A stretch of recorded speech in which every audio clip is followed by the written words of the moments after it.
At ngayon, so, yun na po ang core. Hi guys! Good morning! Welcome to Maria Lassen Channel. Today's video ay mag-harvesting po kami ng gulay. It's been 3 months po since nag-start po kami pananim sa aming backyard. At sobrang ganda na po talaga ng aming backyard ngayon. To be honest, pag move po namin dito, as in, wala pa po yung manuka. Parang malungkot po ang aming backyard before. Siyempre, grabe po talaga yung effort po namin pag sit up na ito bago po talaga siya kumulay. At ngayon, green na po talaga ang aming backyard. Ang sarap lang po talaga sa feeling na yung pinaghirapan po namin ay nagbunga na po siya. And to be honest, having your own garden, ang sarap po talaga sa feeling. Nakaka-healthy po siya sa mind at nakaka-healthy din po sa ating kalusugan. Today po ay kasama po natin si Sylvester. And guess what? Today is the first day holiday of Sylvester. There's no school. There's no school for many days. We're gonna go in the swimming pool all day. Of course, we will go to swimming pool. Today. Yeah! Una po namin i-harvest itong aming silver bait. Kung maalala nyo po, tinanim lang po namin ito about mga 4 weeks. Ngayon, malaki na po. Tingnan po namin kung mapupuno po ang basket ngayon sa aming lang mga tinanim. So, Sylvester, let's start harvesting the silver bait. Find the big one only. Malalaki lang ang natin. Maganda kasi pag ma-harvest, ganito na po ito kalaki dahil it's encouraged them to get new leaf. At syempre, yung mga chuki, they can't wait. Of course, we're also harvesting for you guys. Oh, I got some rainbow. Oh, that's a small one, Sylvester.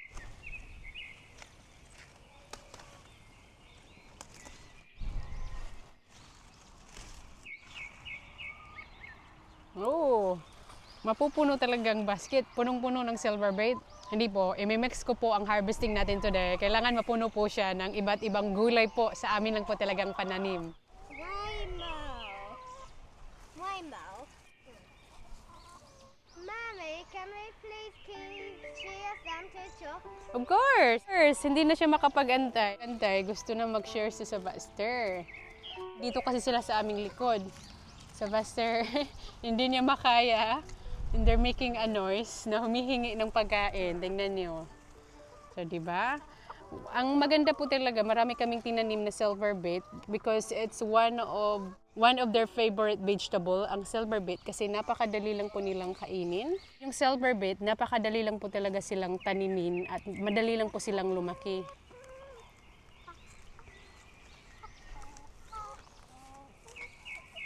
Tingnan nyo itong isa, hindi natatakot, nilalagay yung kamay sa may pens na baka matuka. Hindi naman sila nanunuka. Very careful po yung manok pag may nilalagay kaming pagkain sa kamay. Sometimes si Sylvester, hindi po yan nanunuka kan Sylvester. Oh, small one. Oh, look, the yellow. Yes.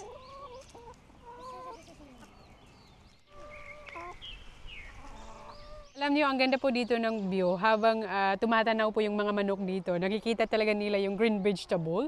Yung feeling gusto na po talaga nilang lumabas para kainin. But dinami talaga namin ang pagtanim na ito para po talaga yung extra sa manok. Tingnan niyo, sobrang healthy po ng aming manok dahil very organic po yung kinakain nila. At ngayon, continue po tayo pag-harvest. Ang first na harvest is silver bait. Ngayon, ang litos naman po. Ito po ay napaka-organic na litos.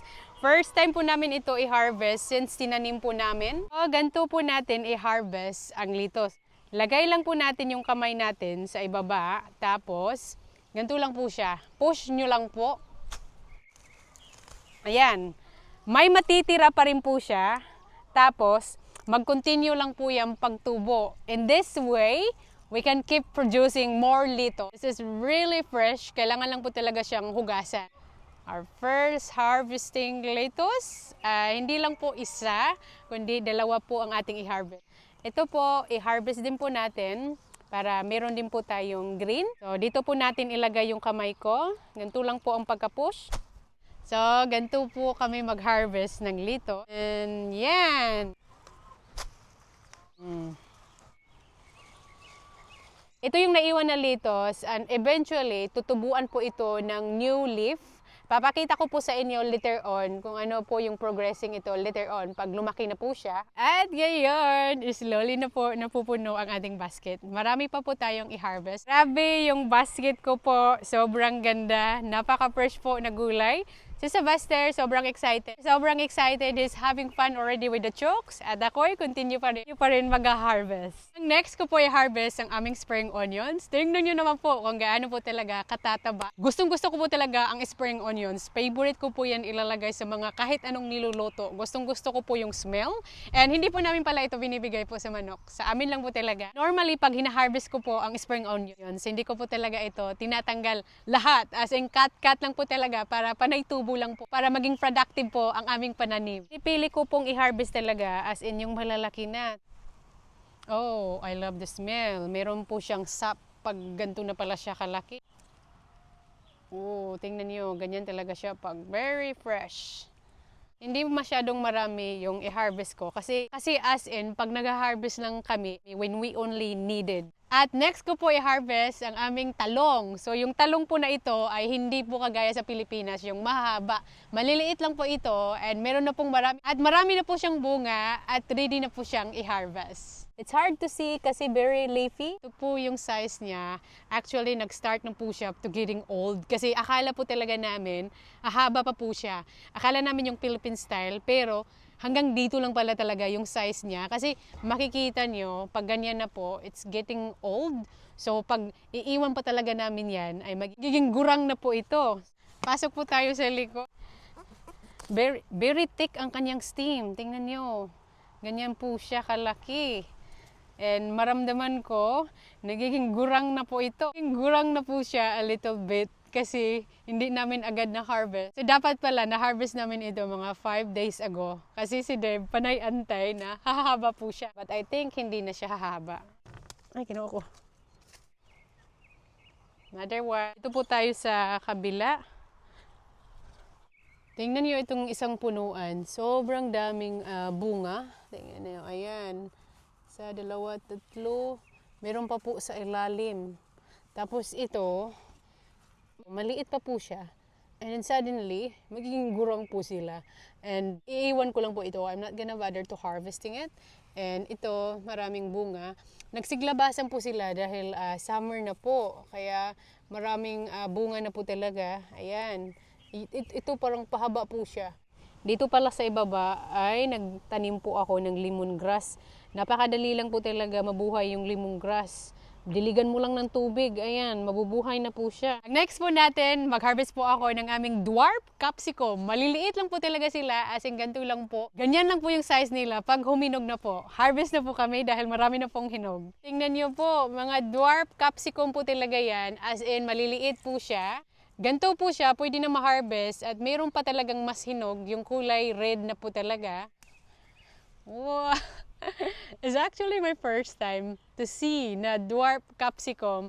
As in, sobrang liit lang po talaga. Siyempre, pareho lang po yung lasa sa malaki at saka sa maliit. Yung pinagkaiba lang po talaga ay sobrang fresh po talaga ito. Ibang-iba lang po talaga yung vegetable na sarili mong tanim tapos yung lasa. Kailangan talaga marami ang i-harvest mo ito pag magluluto ka. Otherwise, wala kang masyadong makikita po na capsicum kung sa inyo pong niluluto. Kaya normally po, pag nag-harvest po kami nito ay marami po talaga ang kailangan kukunin. I-include ko na po ito kasi kusa lang po ito hihinog. Marami pa po ditong green na hindi pa po siya hinog. Tapos ganyan na po talaga yung size niya. Ang dami pong bunga. Meron din po dito sa kabila. 4 po kasi na capsicum yung tinanim po namin sa isang garden bed. And marami din pong bunga. Tingnan niyo. And harvest ko na po ito kasi hihinog lang po ito ng kusa. Ayan. Ito, meron ng hinog na talaga dito. Meron itong maliit. At ayan, ganyan po karami ang na-harvest ko pong capsicum. Ang next ko pong i-harvest ang aming broccoli. This is actually second crop of our broccoli harvesting. Yung first harvesting po naming broccoli, grabe, as in napakalaki po siya. At akala ko po 1 season na po siyang harvesting. And nag-research po kami, after po sa first harvesting broccoli nyo po, huwag nyo pong tanggalin yung punuan dahil tutubo pa rin po ito. At ito na po siya.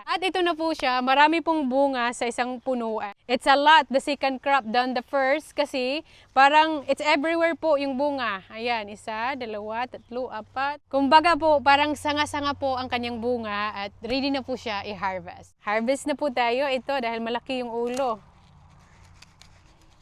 Ayan, look at that. It's really good. It's very fresh. Mr. Spack, are you finished feeding the chooks?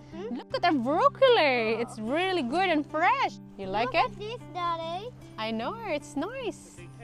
Big head. There's one more. Walang maghahawak ng kutsilyo. Delikado. Nearly big in my head. Ito, yung maliliit. Maganda po to siyang kainin. So, grabe no? Look at that. There's a lot of broccoli sa isang punuan. There we go, Sebastian. We don't have to touch that small one. Yeah, the small one, we leave it alone. So, you have more chance to grow. It's by Lloyd and Yep. Lord Green. Ganyan po siya karami sa isang puno lang po ng broccoli. Thank you, Sebastian. Tingnan nyo guys, yung fresh broccoli na harvesting po natin. And what are you doing, Sebastian? What is that? This is the same Lord Greg. Tingnan nyo to si Sebastian. Ito pala yung pinagkabisihan niya kanina. Ay, ito pinapakain niya yung manok. Naging robot na yung steak. So, marami po kami ditong tomorrow. Mag-harvesting din po kami kasi tingnan nyo, ang dami na pong hinog.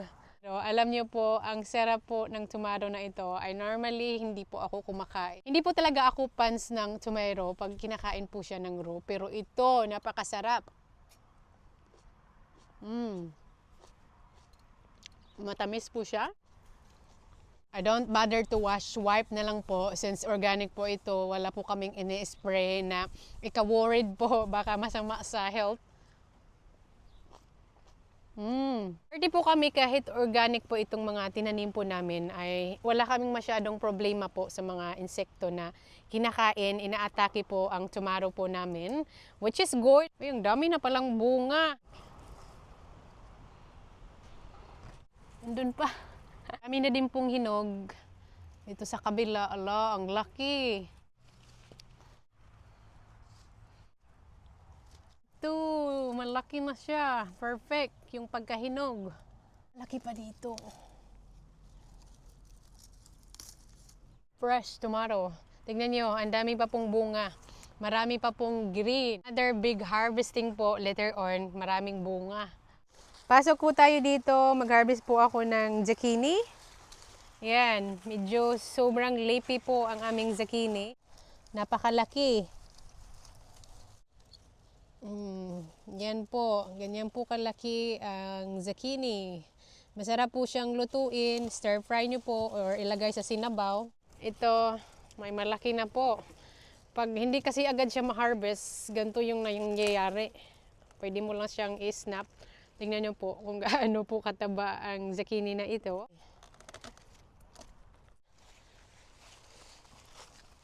Uy, marami pala dito. Oh my God, you have no idea, honey. How big is this one? Huge. Sayang, this is no good anymore, honey. It's a marrow now. Yeah, it's a marrow. Yun ang tawag pag malaki na siya. Hindi na siya magandang kainin pag ganito na po. Kaya ibibigay ko lang po yan sa aming manok. Ito, this is no good. I'm going to give this one to our chooks. At ito, na-try nyo na po ba? Salad po ito, rocket. Napaka-healthy po ito kainin. It's really good for you. And kinakain po namin ito talaga as in, sayang naman kung hindi kakainin. Ang dami na pong dahon. So, ganito po mag-harvest ng rocket. And yung chooks, favorite din po nila itong kakainin.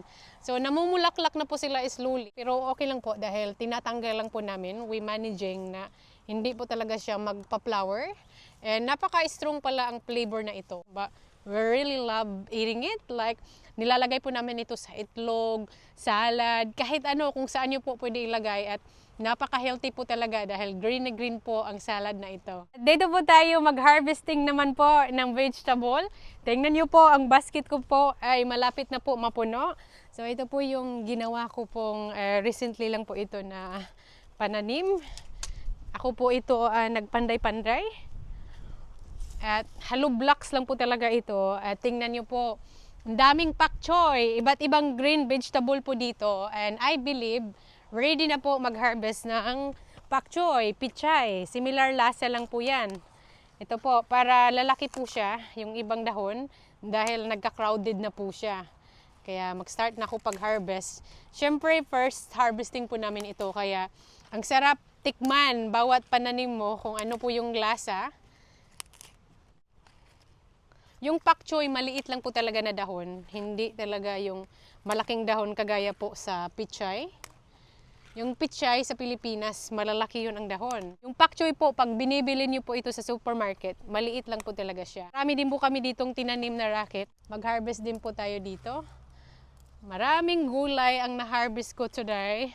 Ito na po talaga ang sinasabi, pag may tanim, may aanihin. At ganito po karami ang na-harvest po namin sa aming pananim. Grabe, kung bibilhin niyo po ito, medyo mahal na po ito, pricey na po ito dahil mga organic po talaga ang aming pananim. Sobrang worth it po talaga magtanim dahil fresh na fresh po ang na-harvest niyo pong gulay. Libre na po. Although hindi po talaga siya libre. Magastos pa rin po kayo ng tubig sa pagdilig at yung time po na pag-alaga. Pero after all, sobrang worth it po. Ganda po sa feeling pag nag-harvest na po kayo ng vegetables. So Sylvester, look, we got lots of tomato. Do you like it? Can we share some vegetables to Chuck? Of course, kasi sobrang dami. Mag-share tayo. Look at them go. The nose. I'm calling for them. Look, Chucky, I have something for you. We will share our lettuce to you guys. What about I will come in para mag-harvesting din po kami ng eggs. Come in, Sylvester. tomatoes? It's coming.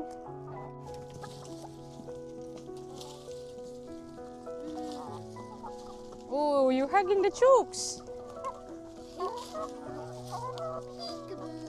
Peekaboo. Can go with them.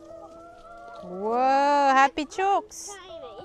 Oh, Timmy? Is that Timmy? Hindi na sila magtatampo. Sobrang daming nakain nilang silver bit kanina. And guys, it's been a long time since pinakita ko po sa inyo mag-harvesting eggs. And today, we're gonna harvesting eggs. Look, Sylvester! There's some very big eggs here. My goodness mio. It's getting cloudy. Huh?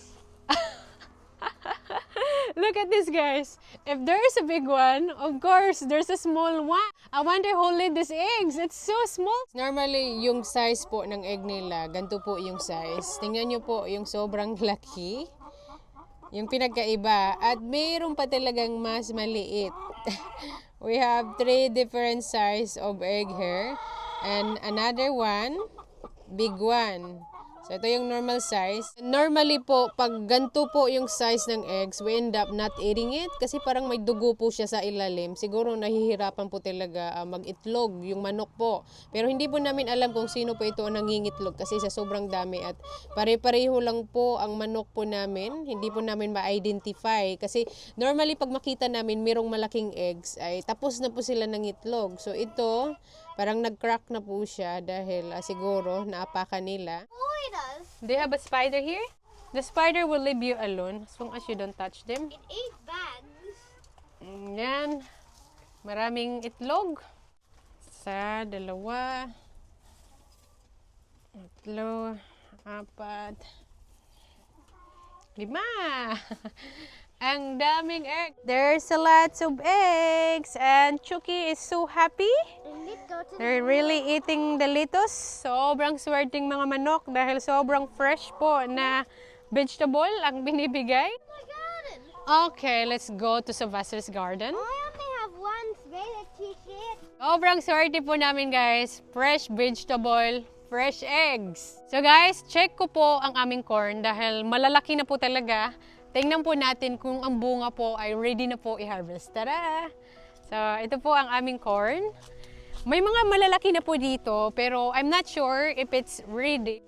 I read in the internet, pag ready na po i-harvest ang corn, nagda-dry po ito na parang mamamatay na po siya.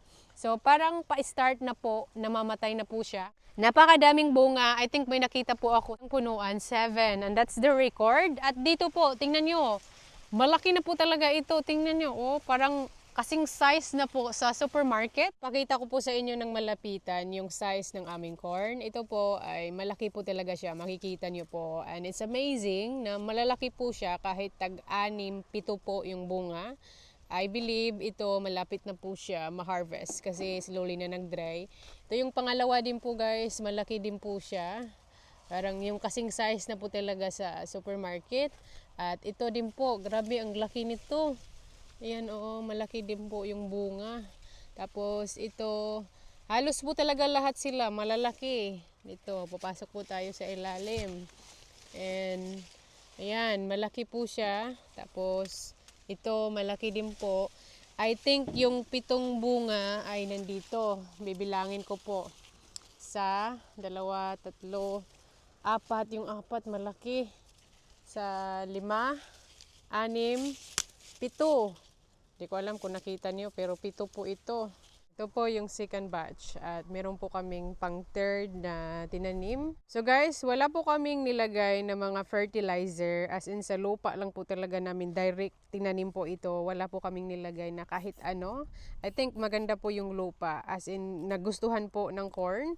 At yung pang third po, 1 week old pa lang po ito guys. Ganyan na po siya kalaki. And si Dave, nagplan po ulit mag-extend another there. So slowly lang po talaga namin ito ine-extend.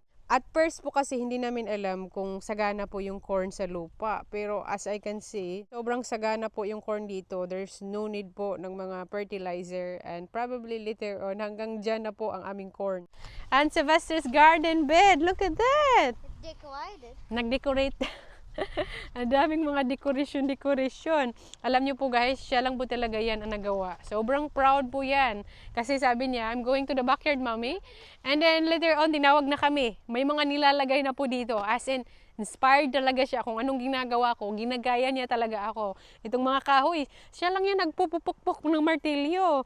Got corn. Yes. And tingnan nyo, actually, Cucumber. mataba yung cucumber ni Sylvester. At nagtanim din po Spinach. siya ng spinach. Sunflower here. Yes. Beans. Beans? That one's the huge. Oh, you got beans and you got strawberry. And I got some flowers on it. Oh, you're gonna harvesting soon, strawberry. Flower and the beans. Yeah. I saw the baby behind me over there when I was teaching. And that's all for today's video guys. Maraming salamat po sa inyong panonood. Please like and subscribe to our channel. Bye! At nagdala ng bagong vegetable po si Dave. Oh, what a spoiled chooks! Nag-harvesting ulit po si Dave para bigyan po talaga sila ng sobrang rami dahil yung silver beet po namin, ang dami po talaga. Kailangan na i-harvest. Yung dalawa. Kailangan na po i-harvest yung malalaki. Kaya all of abundant po talaga sila ngayon ng vegetable. Look at them go. Tag-iisa na. Go, Chucky. There we go. Sylvester's bringing more. Got more lettuce here, Chucky. Here. Alam nyo, they're really prepared to be fed. Yan ang gusto nila. They prepared to be fed. He's gonna come back when he's done laying eggs. Sylvia? Sylvia's laying eggs? Okay. Eh, hindi na nila alam kung saan sila kakain. Ah, diba? Grabe yung smiling ni Dave.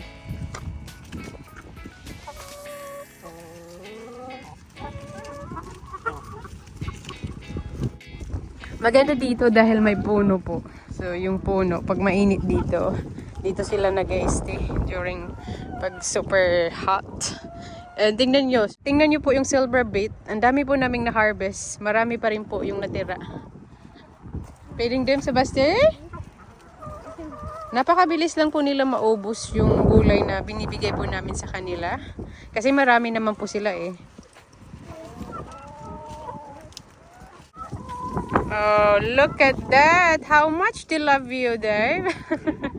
They really love you so much pag may pagkain ka. And how about you, Sylvester? They like you so much, Sylvester.